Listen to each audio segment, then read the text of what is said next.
বলাই দূর থেকে তাদের দেখে মুচকি হেসে অদৃশ্য হয়ে যায়, কারণ বলাই ছিল একটি জাদুই গরু। মোড়ল মশাই, আপনার মতো দূরদর্শী নেতা এই গ্রামে আর একটিও নেই। আপনার বুদ্ধিতেই তো গ্রামটা চলছে। একদম ঠিক। আপনি না থাকলে তো গ্রামটাই অচল হয়ে যেত।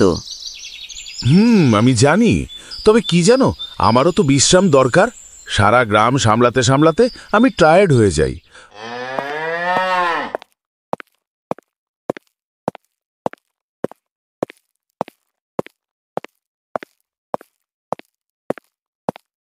আরে বলাই, তুই এখানে কি করছিস? যা যা, গোয়ালে যা। মোড়ল মশাই, একটু সবুর করুন, আমার কিছু কথা আছে। কি, তুই কথা বলছিস? গরু কথা বলছে? বাবারে বাবারে, ভয় পাবেন না। আসলে আপনারা গ্রামের জন্য যা করছেন তাতে আমি খুব হতাশ। কোনো কাজ ঠিকমতো হয় না, শুধু নিজেদের পেট ভরানো হয়। তোর এত বড় স্পর্ধা, একটা গরু হয়ে আমাকে জ্ঞান দিচ্ছিস? জ্ঞান দিচ্ছি না, বাস্তব দেখাচ্ছি। আপনারা যদি গ্রাম না চালাতে পারেন তবে আমাকে দায়িত্ব দিন। গরু হবে মোড়ল। হাসবেন না, আমি আপনাদের চেয়েও ভালো করে গ্রাম চালাবো। এ তো অবিশ্বাস্য, গরু মোড়ল হবে। মোড়ল চ্যালেঞ্জ গ্রহণ করে।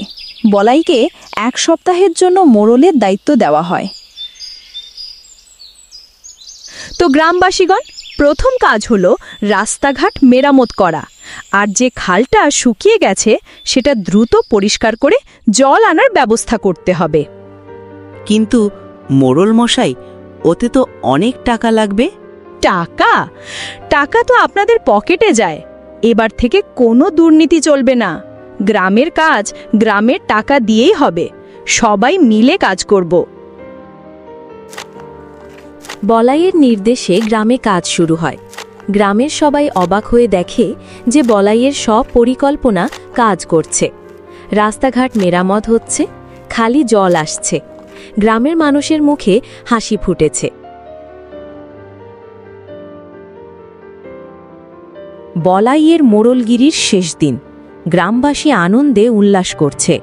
মোড়ল ও চামচারা দূর থেকে ঈর্ষান্বিত চোখে দেখছে। বলাই মোড়ল জিন্দাবাদ! বলাইয়ের মতো মোড়লই আমরা চাই। দেখলি, একটা গরু আমার মান সম্মান সব শেষ করে দিল। আমরা কিচ্ছু বুঝতে পারলাম না মোড়ল মশাই, একটা গরু এত বুদ্ধিমান হয় কি করে?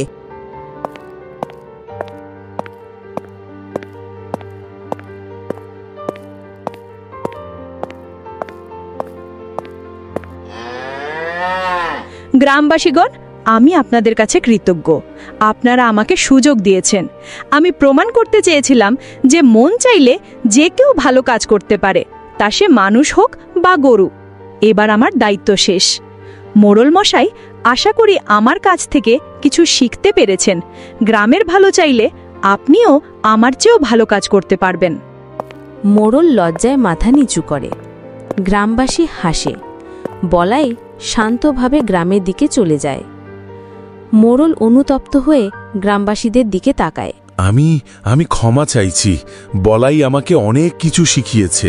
আমি কথা দিচ্ছি, আজ থেকে আমি সত্যি সত্যি গ্রামের জন্য কাজ করব। গ্রামবাসী হাততালি দেয়। মোড়ল এবার সত্যি সত্যি গ্রাম উন্নয়নের কাজে লেগে পড়ে। বলাই দূর থেকে তাদের দেখে মুচকি হেসে অদৃশ্য হয়ে যায়, কারণ বলাই ছিল একটি জাদুই গরু।